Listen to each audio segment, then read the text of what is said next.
Hey, do you like hurting people? No is what my legal counsel advised me to say, or at the very least to add the suffix in Minecraft. But with the eternal allegations and an undeniable stench of predation surrounding the Roblox branch of video games, I'll compromise and add in Hotline Miami instead. Hotline Miami, released in 2012, is a top-down, fast-paced action shooter, much in the vein of Grand Theft Auto 2, an ancient game remembered only by the decrepit and incontinent. Hotline Miami, however, is for the young, the red-blooded and the ultra-violent. Developed by Jonathan Söderström and Dennis Vedin of Denaton Games, Hotline Miami contextualizes this delightful violence as something discomforting through the discombobulating graphics, interestingly in direct opposition to the relative level of precision necessary to actually complete the levels. And worst of all, we are in Florida. Bone-chilling indeed, or it would be if Hotline Miami did not put you into a fugue, trance-like state as visceral murder lulls you into a world of contrasts. But first, we must ask, what is Hotline Miami? Hotline Blink's gameplay loop is on the surface quite simple. You wake up in Asmongold's rat-infested apartment and receive a cryptic phone call. The phone calls are ostensibly related to mundane endeavors, but this is simply a ploy to relay an address to you, as evidenced by my promised date, once again turning into a sickening crime scene. You have no choice but to accept the phone call's siren song, leave your fast food trash-filled apartment and enter your car. Choose your mask and the game is effectively in play. Get used to dying, get used to retrying. The game provides tips on the loading screens and two are especially principal to Hotline Miami. Recklessness is rewarded and don't be afraid of dying. I will, as a certified expert video gamer, provide a third tip for free: kill dogs. But we are getting slightly ahead of ourselves. Every map consists of multiple rooms, different types of enemies, and a cornucopia of different murder paraphernalia. Your objective, while presented in quite a different light in the preceding phone call, is simple: kill everyone. With the exception of only a few levels, it is required of you to kill everyone on the chapter map before you can progress. Throughout your murderous run, you score points via gameplay actions. You are rewarded by the boldness of your kills, the mobility of your rampage, and speed plus efficiency of your liquidations. Based on this, you earn a final grade at the end of a chapter. Higher grades unlock more masks for you to wear at musty furry conventions, and your points unlock more weapons for you to not use as you fist an entire community of Russians to death. There is no difficulty slider. There is only an endless amount of tries and retries. You will need them all. The first few levels are straightforward and manageable. The ubiquitous Rusky mobster will be the primary adversary you slaughter throughout the entire game. They come in two flavors: melee only in the beginning and the mostly firearms later. They have instantaneous reaction time, unsurpassable aim, but they die in only a few bullet hits, or depending on your mask, one punch. Man, enter the neighborhood-friendly, operant, conditioned princess. Remember, there are no bad doggies, only bad owners. Now, there are no filters in Hotline Miami. You die and respawn so quickly that the infinite monkey theorem truly is in play here, but the introduction of the dogs definitely do represent the largest difficulty scale in the game overall. They are quick, they cannot be fisted, and they are positively reinforced to expediently seek out your ball sack. The final enemy archetype introduced is Fat! He is melee only and cannot be killed by melee attacks himself, which certainly do suggest that I was lying when I claimed the Tony cosplay to be the best. Shotguns make quick work of his jelly rolls, however, and guns are fairly accessible in every single level. Now, new enemy types and their density is not the only difficulty increase you will experience. Maps get larger and longer. How is that more difficult? Because the enemies do not suffer from myopia like you do, and are capable of seeing and subsequently shooting from across any distance. Using shift makes you squint your eyes but leaves your flank and soft rear exposed. Finally, there are bosses. Bosses are more like equations for you to solve, falling outside the normal gameplay challenge where recklessness and speed is king, and instead into a dimension where precision is your 400-pound dominatrix. In between gameplay chapters is where the psychedelic narrative unfolds. As mentioned earlier, you receive a phone call and violence ensues. However, we must question our perceived reality. The very beginning of the game has us quickly up against the ropes. Three undoubtedly foul-smelling Anthrocon guests lead a third-degree interrogation against you. You do not know who you are, but they do, and they know what you've done. April the 3rd. The scene leaves us with more questions than answers, but as we first wake up in our apartment, the date is indeed April the 3rd. We are still relatively grounded in reality, yiffy dreams and Manchurian phone calls aside. Complete a map and you are rewarded with a safe zone, a non-combat area where story unfolds. The astute will quickly notice the shop attendant to be the same person. From the convenience store to the pizza place to the movie rental store and finally to your favorite bar, the same friendly bearded individual will greet you in familiar tones before giving you free goods. Quickly, alarm bells ring in our heads.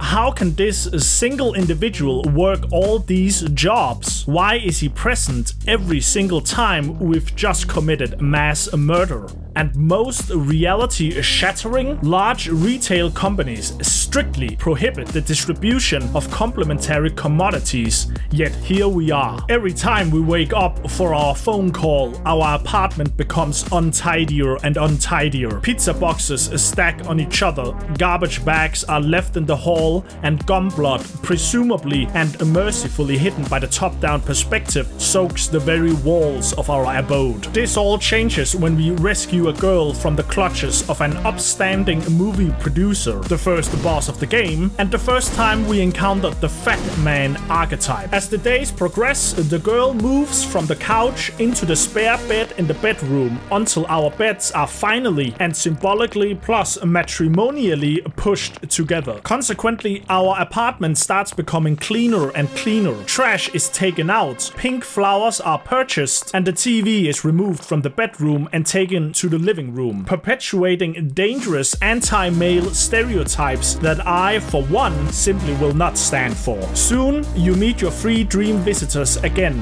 leaving you with 4 eerie questions. Do you like hurting other people?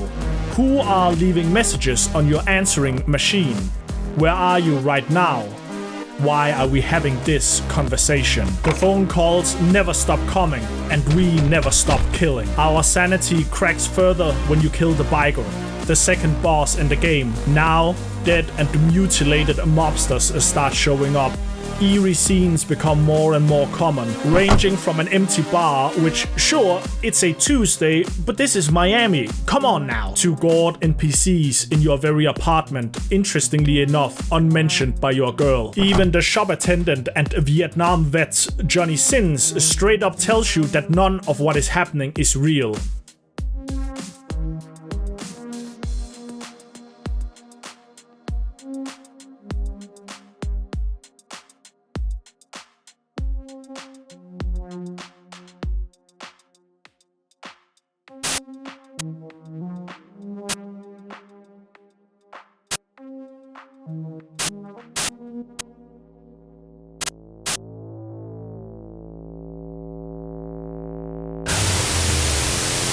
Then, your final meeting with the three masks. They leave you with a sinister prediction. Someone you know is not who you think he is. Something will soon be taken from you. On July the 21st, you will wake up in a bigger house. Now, all your familiar shops are no longer attended by the bearded man. A bald, unfriendly individual has taken his place, and his propensity for products on the house is not shared. What was once reprieves from the gore of the gameplay has now seeped into your off time as you come closer and closer to July the 21st. All three predictions soon come to a head when you find your apartment invaded by a rat-masked hitman, later revealed to be the bald man from the shops. Your girl is dead, and you are almost immediately gunned down yourself. Conversing with a spectre in your shape, now sitting in place of your assassin, you leave your apartment for a hospital bed and soon wake up in a trauma unit, having apparently been in a coma for weeks. Wobbly and traumatized by the hospital bill, you decide to escape in the game's worst level before returning to your trashed apartment to don your bat suits and get revenge. We are now forced to question everything that came before and everything that comes after. How much was even real? Were all previous chapters to waking up in the trauma unit simply your memories, their realism slightly jarred by the 9mm bullet lodged in your skull, courtesy of the rat mask? Is everything from after having your skull domed a coma-induced dream? There are no more phone calls, simply grisly kill after kill as you assault the precinct holding the bald man who shot your girl and yourself, until you finally find yourself face to face with the final boss, the bodyguard, requiring some patience and precision to properly dispose of. Finally, you meet who ostensibly seems to be the boss of the Russian mob, but there are no answers to your questions, like your astral projection promised you as you seemingly bled out on your apartment's vinyl flooring. This will not end well, and you will never know the full picture. The end is predictable. The end is unsatisfactory. You gained nothing. You killed for nothing, and you are nowhere near any resolution for the purpose or the origin of the phone calls.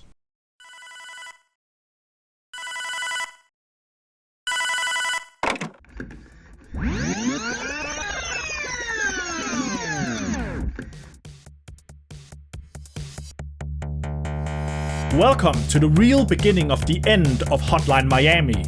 Or is it? Traveling back in time, we now step into the shoes of the biker character, first encountered and liquidated in Chapter 7. Here, the dichotomy of our two protagonists is immediately evident. Our former protagonist, the chicken head wearing jacket, is mute. He lives in chronic disorganization and has zero agency. The phone beckons and he answers. Even acquiring a girlfriend is completely outside of your control. You cannot leave the producer's room without the girl. You are compelled to bring her. Even the final act of Jacket is outside the player's control. He automatically plants the bullet in the old Russian guy's forehead without any input from your side. In contrast, Biker's first scene is that of control. He insinuates that the only reason he got into the phone call assassination gambit was due to the excitement, and when finally bored, takes matters into his own hands to get out of it. Jacket is a drone, mutely, blindly, but successfully following the orders of the phone call to a T.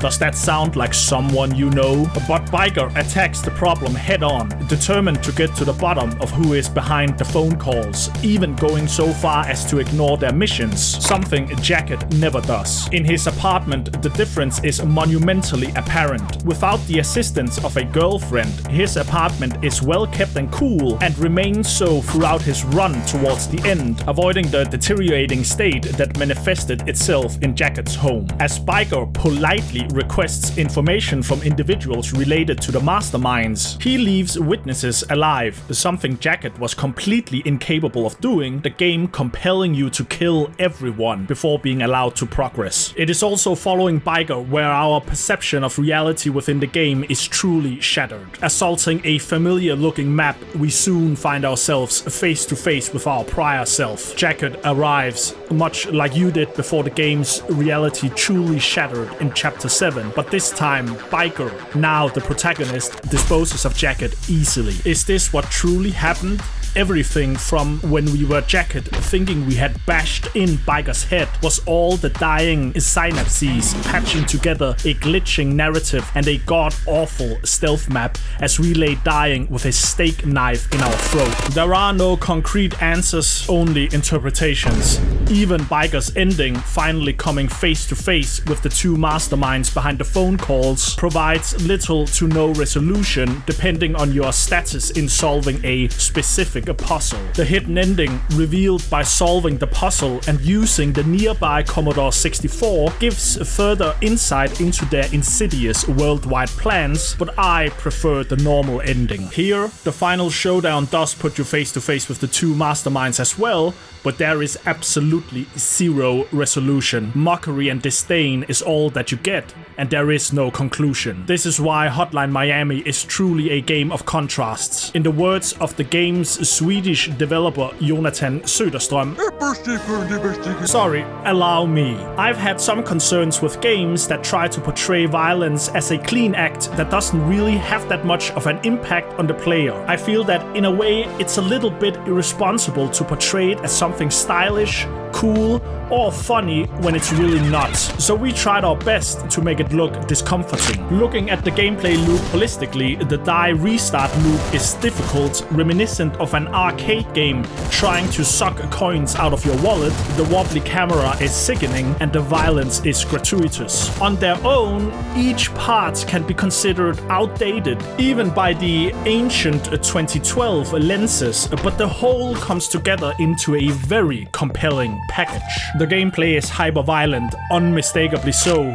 Limbs are severed, eyes gouged, and heads bashed in.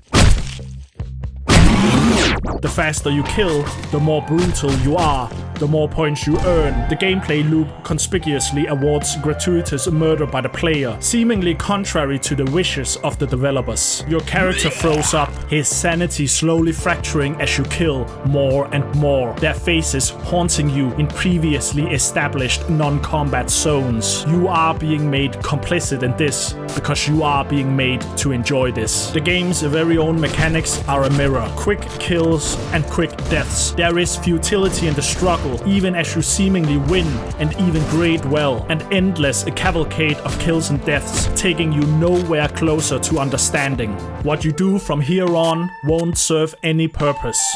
You will never see the whole picture. And it's all your own fault. The phone beckons and you answer. You live by the sword and you die by it. And your sword is truly gruesome.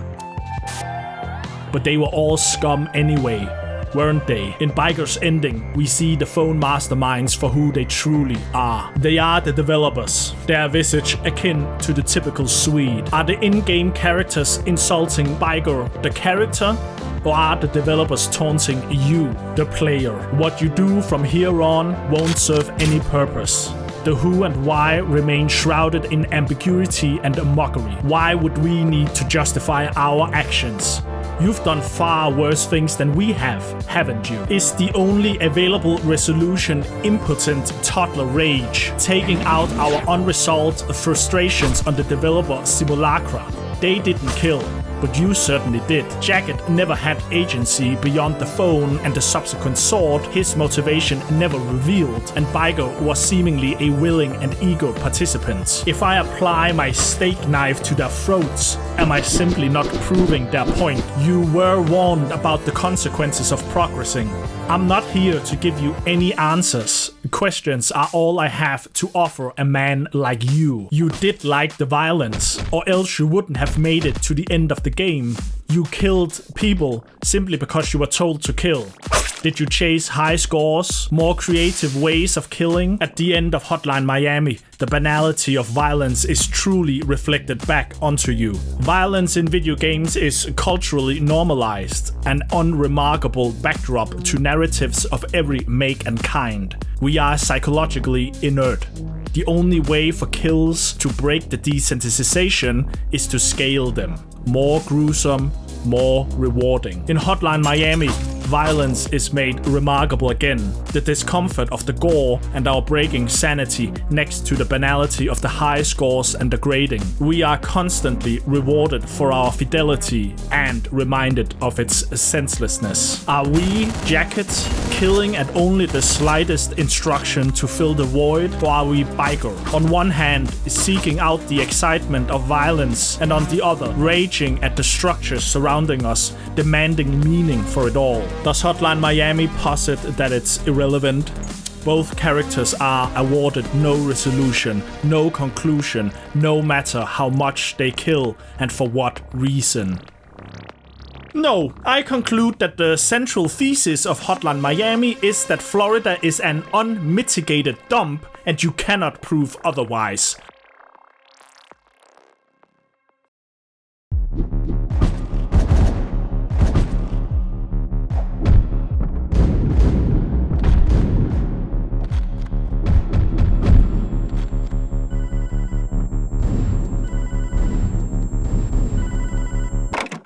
Alright, that was a video. Like, subscribe, comment, all that good jazz. How did you like Hotline Miami? What was your favorite part, if any? Also, support links down in the description, Patreon, and all that good stuff if you are so inclined. Now, I would be remiss if I did not go through the hidden puzzle ending of Hotline Miami 1. I mentioned it in the main video, saying that it wasn't my favorite, and that's for a few different reasons, but let's go through the secret ending real quick. So to unlock the secret ending, you need 16 puzzle pieces in total, which can be found throughout DivKid, the chicken head mask's run. You'll find the first one in the prelude and then one puzzle piece in his following 15 maps, and that unfortunately also includes the hospital map. I won't show every single one, there are fairly comprehensive guides available, but I'll show you how they look. This is how the puzzle pieces look normally, and this is with the Rasmus mask on. Don't use the Rasmus mask though, it's not that much help. You can check in the main menu whether or not you have found that particular map's puzzle piece, and remember not to just quit out of the map once you found it, but actually finish the run. Once every single piece has been found, you enter the puzzle menu and complete the puzzle. It's really just a guessing game.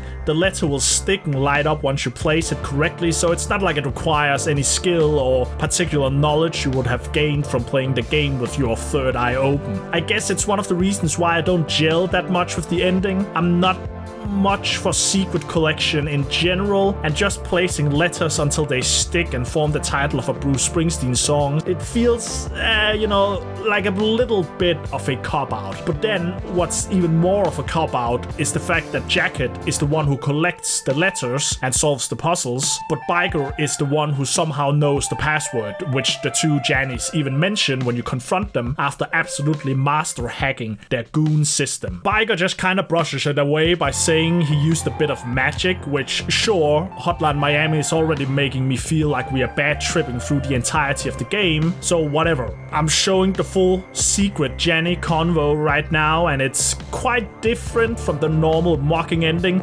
although not by that much. They essentially just lore dump straight on your chest. They reveal that they are from a secret organization called the 50 Blessings and so on. In Hotline Miami 1, we don't really know that much about the 50 Blessings, except what the Jannies reveal at the very end. They are ultra-nationalists. They are the ones who leave messages on our phones, that's DivKid and Biker's phones, and they're hitting Russians primarily. The secret ending comes across as almost ironically low effort. Oh, you guessed a random password, since Biker diegetically couldn't have known it at all. Now we are just gonna monologue and infodump on you that was barely hinted at throughout the game.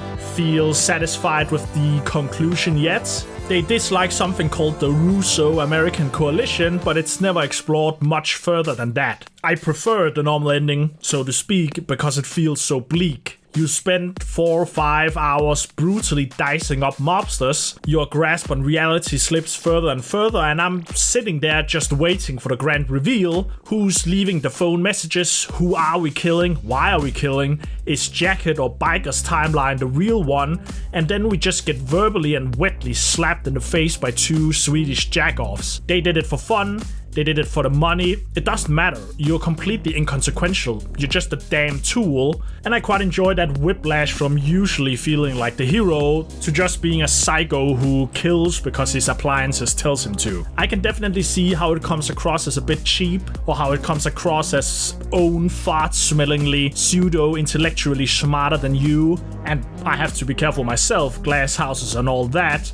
They made the game fun, and now they're telling you essentially that you're a monster for having enjoyed their game. The only winning play, so to speak, was literally not to play, since you wouldn't have been complicit in the brutalities then. There is another game, also from 2012, incidentally, called Spec Ops: The Line. Spec Ops is a much larger and longer game, so I'll emphasize one particular infamous scene, and this isn't at all a comprehensive analysis of the game or anything like that. In Spec Ops: The Line, you come across a big army encampment. Since you're only 3 guys, you can't really fight them head on. However, as luck would have it, you stumble across a Deus Ex mortar cannon ready to be loaded with white phosphorus munitions. Now, for those who don't know, white phosphor is not good.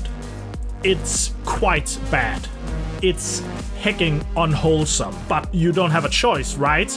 You have to complete the mission, and mechanically, you literally don't have a choice. This isn't a Mass Effect Paragon Renegade choice, where blue diplomatically solves everything while red drops an 800-degree war crime directly on top of your problem. If you, the player, want to progress in Spec Ops, you gotta cook these fools, and so you do. Unfortunately, you end up switching some civilians, and the vibes are thoroughly harshed, by which I mean you literally go insane, much like DivKid in Hotline Miami. Some of the same criticisms can be levied against Spec Ops: The Line. In-game, you don't have a choice with anything you do. It's more of a meta choice where you have to stop playing the game to not commit mass murder. I would be remiss, once again, not to mention that in Hotline Miami 2, 50 Blessings is explored much more, but that's a different game. We do see their logo throughout multiple chapters. Interestingly enough, we also meet the Jannies in one of DivKid's levels, chapter 6, Clean Hit, where we see them spying on us. Incidentally, this is also the hit where Biker goes rogue and tries to get to the bottom of the phone calls. The next chapter is where the 2 timelines in the game get really wonky, where DivKid and Biker fight each other. So there is a reason, okay, there's a reason why it's easy getting caught up in reaching for deep lore with Hotline Miami, but the puzzle's secret ending just comes across as a deliberate cop-out. You're the type of player who wants the reasoning spelled out in the conclusion? Well, here you go. One order of info dump coming right up. Anyway, thanks for watching, like, subscribe. What do you think of the endings? Am I completely off? Have I already gone insane? Am I rambling to the walls? Who knows? Stay tuned and thank you.